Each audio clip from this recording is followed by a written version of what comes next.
અને હવે સમાચાર જોઈશું વિગતવાર। અમદાવાદની અંદર વધુ એક બ્રિજ જે છે તેમને લઈ અને વિવાદ અત્યારે સામે આવ્યો છે। ઇન્કમટેક્સ ફ્લાયઓવર બ્રિજમાં ખામીને લઈ અને સ્પષ્ટતા એએમસી દ્વારા કરવામાં આવી છે, જેમાં એક્સપાન્શન જોઇન્ટ્સના જે બોલ્ટ છે તે લૂઝ થયા હોવાની ખામી અહીં વર્તાઈ રહી છે। બ્રિજની સલામતી કે પછી સ્ટ્રક્ચરમાં કોઈ જ ખામી નથી, જેમાં સિમેન્ટ પૂરી અને બોલ્ટ ફિટ કરાવવામાં આવશે તેવું એએમસીના અધિકારીઓ દ્વારા સત્તાવાર નિવેદન આપવામાં આવ્યું છે, જેમાં ઇન્કમટેક્સ ફ્લાયઓવર બ્રિજ એ ગેરંટી પીરિયડ હેઠળ છે। એ પીરિયડ હજુ પૂરો નથી થયો। રણજીત બિલ્ડકોન દ્વારા રિપેરિંગની કામગીરી પણ શરૂ કરવામાં આવશે, તે પ્રકારની વિગતો એએમસી દ્વારા આપવામાં આવી છે। સંવાદદાતા કશ્યપ અમારી સાથે લાઈવ જોડાઈ ચૂક્યા છે। કશ્યપ, ઇન્કમટેક્સ ફ્લાયઓવર બ્રિજની ખામીને લઈ અને હવે એએમસી દ્વારા એક નિવેદન આપવામાં આવ્યું છે, વિગતો શું?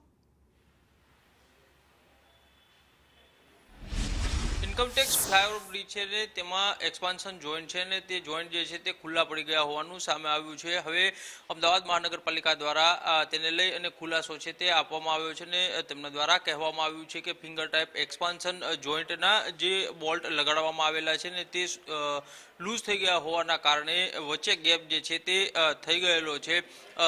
બ્રિજના સ્ટ્રક્ચરમાં હાલ કોઈ ખામી જણાઈ નથી અને સલામતી બ્રિજની એકદમ યોગ્ય હોવાનું તેમના દ્વારા કહેવામાં આવ્યું છે અને હાલ બ્રિજ જે છે તે ગેરંટી પીરિયડમાં છે અને રણજીત બિલ્ડકોન નામની કંપની દ્વારા બ્રિજ બનાવવામાં આવ્યો હતો અને તેમના દ્વારા જ હવે આ રિપેરિંગની કામગીરી જે છે તે કરવામાં આવતી હોવાનું કહેવામાં આવ્યું છે। પરંતુ સૌથી મોટો સવાલ અહીં એ ઉઠી રહ્યો છે કે માત્ર 6 વર્ષ થયા છે આ બ્રિજને અને આખરે કઈ રીતે આ સ્ક્રૂ જે છે તે ખુલી ગયા છે। જે પ્રમાણે દ્રશ્યોમાં દેખાઈ રહ્યું છે કે લગભગ એક હાથ અંદર ખૂપી જાય તેટલી જગ્યા જે છે તે થઈ ગઈ છે। જો સમયસર આ રિપેરિંગ કામગીરી ના કરવામાં આવે તો આગામી સમયમાં કદાચ ગંભીર બાબત પણ બની શકી હોત, પરંતુ હવે મહાનગરપાલિકા દ્વારા આ રિપેરિંગની કામગીરી જે છે તે શરૂ કરવામાં આવી છે।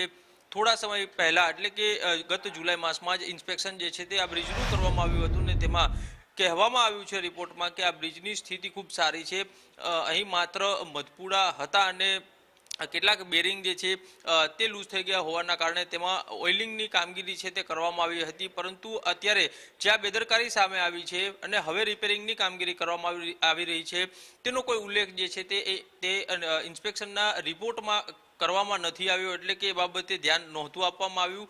સતત બીજી વખત આ પ્રકારની બેદરકારી જે છે તે સામે આવી રહી છે। અગાઉ સુભાષ બ્રિજમાં પણ રિપોર્ટમાં અત્યારે જે સ્થિતિ સર્જાયેલી છે તેનો કોઈ ઉલ્લેખ કરવામાં નહોતો આવ્યો અને એ જ પ્રમાણે અત્યારે આ ઇન્કમટેક્સ ફ્લાયઓવર બ્રિજ છે તેમાં પણ આ જ પ્રકારની સ્થિતિ જે છે તેનું નિર્માણ થયું છે। જી આભાર કશ્યપ।